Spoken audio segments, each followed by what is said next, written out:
Good morning. Weekly trend സെറ്റേഴ്സിലേക്ക് സ്വാഗതം. ആഗോള ആഭ്യന്തര വിപണികളെ സംബന്ധിച്ചിടത്തോളം സംഭവ ബഹുലമായ ഒരു വാരമാണ് കടന്നുപോയത്. അമേരിക്കൻ പ്രസിഡന്റ് ഡൊണാൾഡ് ട്രംപ് തൊടുത്തുവിട്ട താരിഫ് ആശങ്കകൾക്ക് പിന്നാലെ വെനസ്വേലൻ പ്രസിഡന്റ് നിക്കോളാസ് മദുറോയെ US സൈന്യം പിടികൂടിയത് ജിയോ പൊളിറ്റിക്കൽ അനിശ്ചിതത്വം വർദ്ധിപ്പിച്ചു. വെനസ്വേലയിലെ എണ്ണ മേഖലയുമായി ബന്ധപ്പെട്ട അമേരിക്കൻ നയമാറ്റങ്ങളും ഉപരോധ ചർച്ചകളും ആഗോള എണ്ണവിലയിലും എനർജി ഓഹരികളിലും വോളറ്റിലിറ്റിക്ക് കാരണമായി. കൂടാതെ റഷ്യയുമായി വ്യാപാരം തുടരുന്ന രാജ്യങ്ങൾക്കെതിരെ 500% വരെ താരിഫ് ചുമത്താൻ വ്യവസ്ഥ ചെയ്യുന്ന സാങ്ഷൻ ബില്ലുമായി ബന്ധപ്പെട്ട US പ്രസിഡന്റ് ഡൊണാൾഡ് ട്രംപിന്റെ പ്രഖ്യാപനങ്ങളും വിപണിക്കുമേൽ കരിനിഴൽ വീഴ്ത്തി. തുടരുന്ന വിദേശ നിക്ഷേപകരുടെ വിൽപ്പന, ഹെവി വെയ്റ്റ് ഓഹരികളുടെ ഇടിവ് എന്നിവയെല്ലാം സ്വാധീനിച്ച വാരത്തിൽ വലിയ രീതിയിലുള്ള സെൽ ഓഫിനാണ് മാർക്കറ്റ് സാക്ഷ്യം വഹിച്ചത്. പ്രധാനപ്പെട്ട സപ്പോർട്ട് ലെവലുകൾ ബ്രേക്ക് ചെയ്ത നിഫ്റ്റി ഉൾപ്പെടെ സകല മേഖലകളിലും ചുവപ്പ് പടർന്നു. ഇതോടെ വീക്കിലി പെർഫോമൻസിൽ 2.45% ഇടിവിലേക്കാണ് നിഫ്റ്റി 50 നീങ്ങിയത്. ബാങ്ക് നിഫ്റ്റി 1.5% ഇടിവും റിപ്പോർട്ട് ചെയ്തു. 5.76% കൂപ്പുകുത്തിയ ഓയിൽ ആൻഡ് ഗ്യാസ് ഇൻഡെക്സ് ആയിരുന്നു ഏറ്റവും അധികം തകർച്ച നേരിട്ടത്. തൊട്ടുപിന്നാലെ 5.14% വീഴ്ച എനർജി മേഖലയും 2.5% കൂടുതൽ മെറ്റൽ, റിയൽറ്റി മേഖലകളും വീണു. 2.49% ഇടിവ് ഓട്ടോ ഇൻഡെക്സും റിപ്പോർട്ട് ചെയ്തു.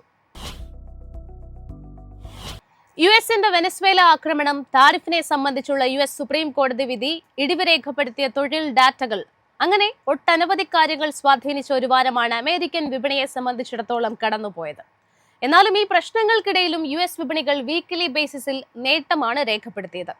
നാസ്ഡക് ഇൻഡെക്സ് 2.22% നേട്ടവും, S&P 500 സൂചിക 1.57%, ഡൗ ജോൺസ് 2.32% മുന്നേറ്റവുമാണ് പ്രകടമാക്കിയത്.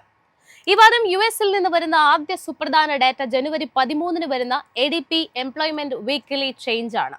ഡിസംബർ മാസത്തിലെ തൊഴിൽ കണക്കുകൾ ഇടിവാണ് രേഖപ്പെടുത്തിയത്. അതുകൊണ്ട് തന്നെ ആ സ്ഥിതിയിൽ നിന്നും എംപ്ലോയ്മെന്റ് സിറ്റുവേഷൻ മെച്ചപ്പെട്ടോ തൽസ്ഥിതി തുടരുകയാണോ എന്നറിയാൻ ഈ ഡാറ്റ സഹായിക്കും. കൂടാതെ അന്ന് തന്നെയാണ് US-ന്റെ CPI, കോർ CPI കണക്കുകളും എത്തുന്നത്.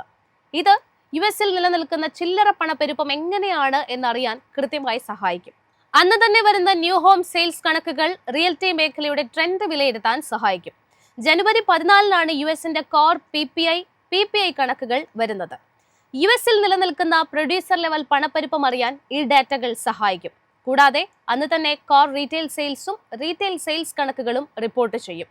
നിലവിലെ കൺസംഷനെ പറ്റിയുള്ള കൂടുതൽ വിവരങ്ങൾ ഈ ഡാറ്റയിലൂടെ വ്യക്തമാകും. ജനുവരി 14 തന്നെ വരുന്ന business inventories, existing home sales കണക്കുകളും വിപണി ശ്രദ്ധ പിടിച്ചുപറ്റും. അന്ന് തന്നെയാണ് ക്രൂഡ് ഓയിൽ ഇൻവെന്ററീസ് കണക്കുകളും വരുന്നത്.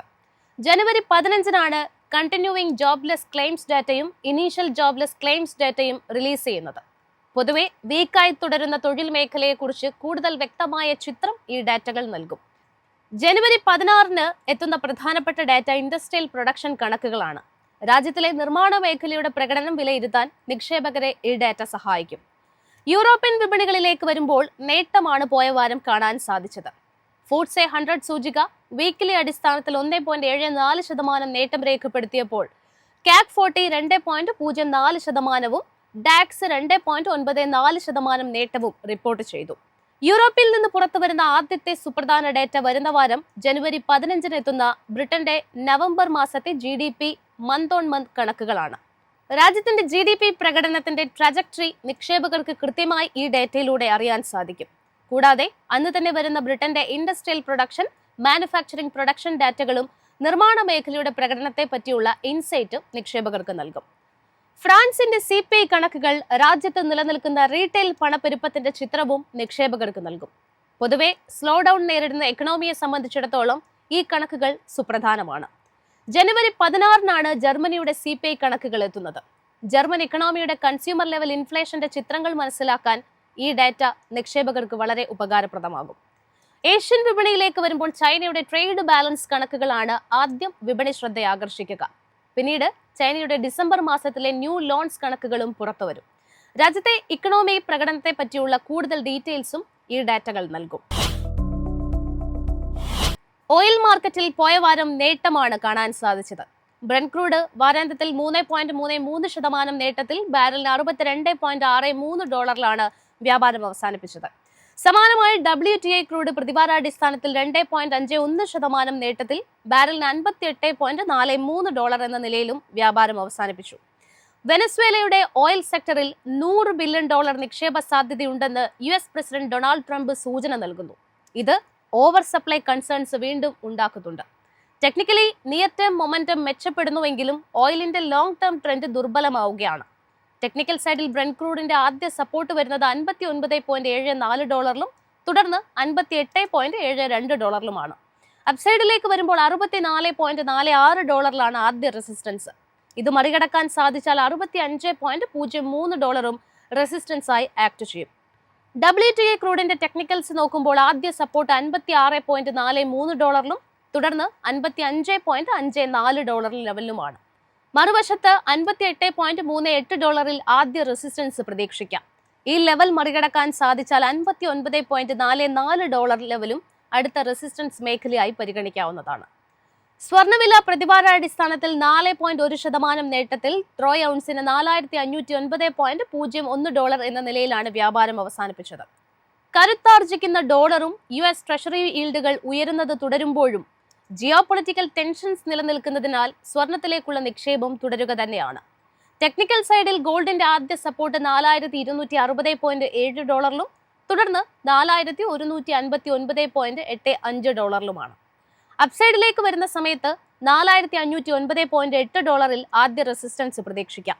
ഈ ലെവൽ മറികടക്കാൻ സാധിച്ചാൽ $4658.05 എന്ന ലെവലും റെസിസ്റ്റൻസായി ആക്ട് ചെയ്യും.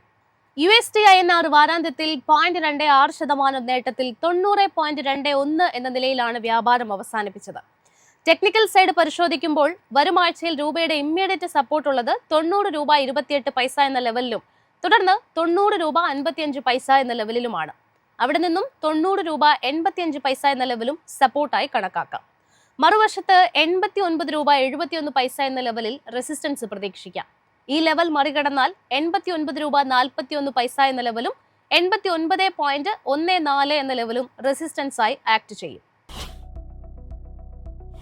പോയ വാരവും വിദേശ നിക്ഷേപ സ്ഥാപനങ്ങൾ അറ്റ വിൽപ്പനയാണ് രേഖപ്പെടുത്തിയത്.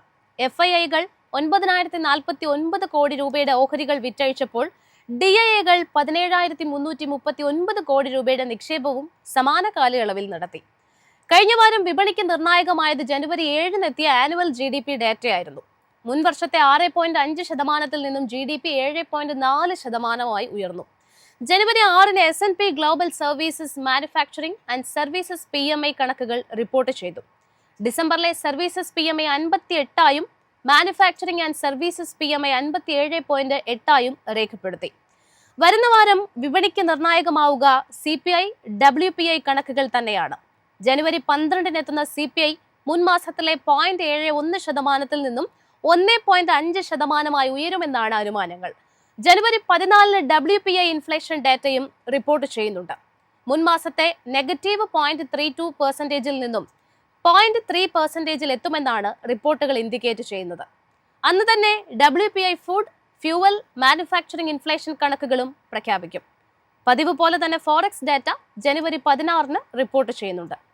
ജനുവരി 2 അവസാനിച്ച ആഴ്ചയിൽ ഇന്ത്യയുടെ വിദേശ നാണ്യ കരുതൽ ശേഖരം $9.8 ബില്യൺ താഴ്ന്ന് $686.8 ബില്യൺ കോർപ്പറേറ്റ് തലത്തിൽ TCS, HCL tech, Tata Elxsi, Infosys, tech Mahindra, Wipro തുടങ്ങിയ പ്രമുഖ IT കമ്പനികളുടെ റിസൾട്ടുകളോടെയാണ് ഏർണിംഗ് നമ്പേഴ്സിന് തുടക്കം കുറിക്കുന്നത്.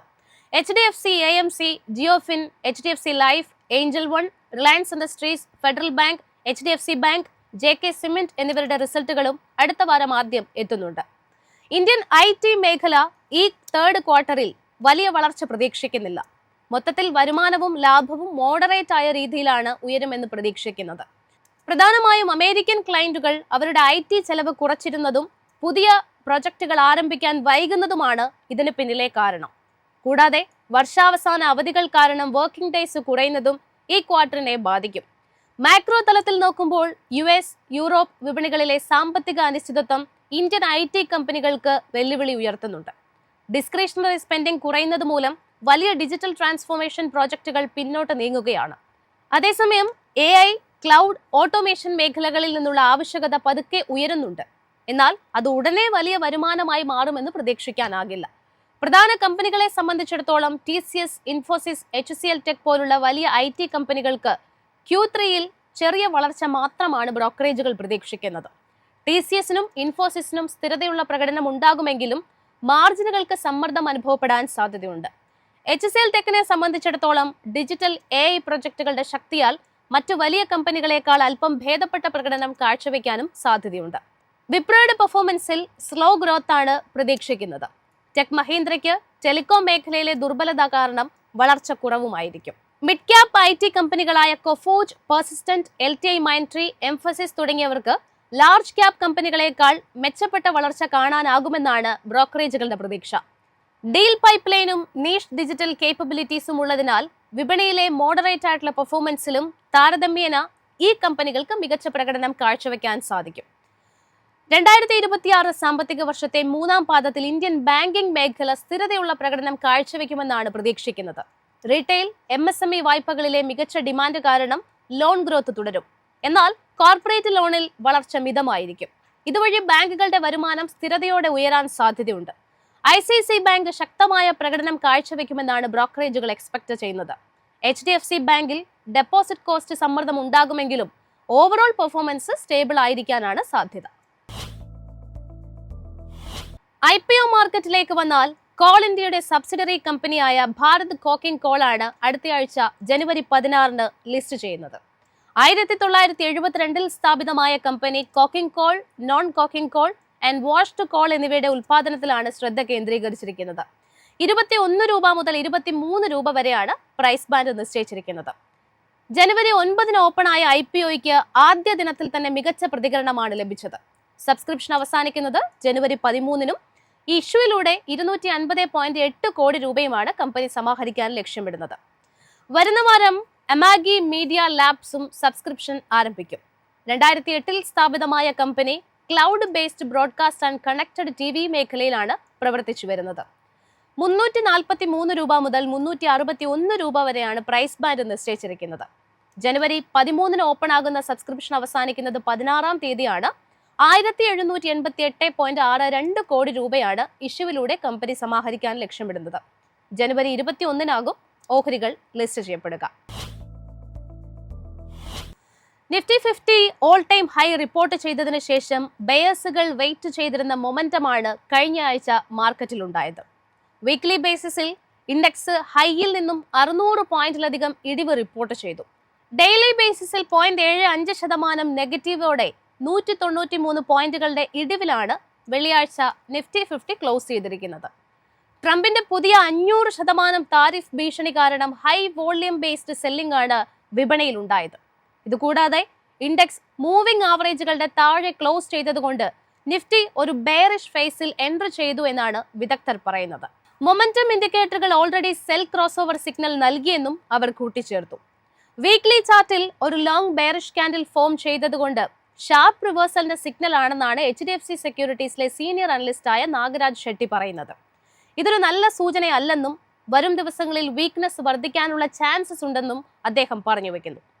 ഇമ്മീഡിയറ്റ് റെസിസ്റ്റൻസ് ആയ നിഫ്റ്റി 50യെ സംബന്ധിച്ചിടത്തോളം 25,900 എന്ന ലെവലും ഡൗൺ സൈഡിൽ 25,600 എന്ന ലെവലും, ഇത് ബ്രേക്ക് ചെയ്താൽ 25,400 നെക്സ്റ്റ് സപ്പോർട്ടായി പ്രവർത്തിച്ചേക്കാമെന്നും അദ്ദേഹം പറയുന്നുണ്ട്. ഇനി നിഫ്റ്റി ബാങ്ക് ഇൻഡെക്സിലേക്ക് വരുമ്പോൾ വീക്ക്ലി ബേസിസിൽ 900 പോയിന്റിന്റെ ഇടിവോടെയാണ് ക്ലോസ് ചെയ്തിരിക്കുന്നത്. ഡെയിലി ബേസിസിൽ 0.73% ഇടിവോടെ 400 പോയിന്റിലധികമുള്ള വീഴ്ചയാണ് വെള്ളിയാഴ്ച കാണാൻ സാധിച്ചത്. ഈ ഇൻഡെക്സിലും നിഫ്റ്റിക്ക് സമാനമായ വീക്ക്നെസ് ഉണ്ടെന്നാണ് SBI സെക്യൂരിറ്റീസിലെ റിസർച്ച് ഹെഡായ സുദീപ് ഷാ പറയുന്നത്. വരും ദിവസങ്ങളിൽ 59,100 മുതൽ 59,000 എന്ന റേഞ്ച് ഇമ്മീഡിയറ്റ് സപ്പോർട്ടായും ഇത് ബ്രേക്ക് ചെയ്താൽ 58,500 വരെ ഡിപ്പ് ചെയ്തേക്കാമെന്നുമാണ് അദ്ദേഹം പറയുന്നത്.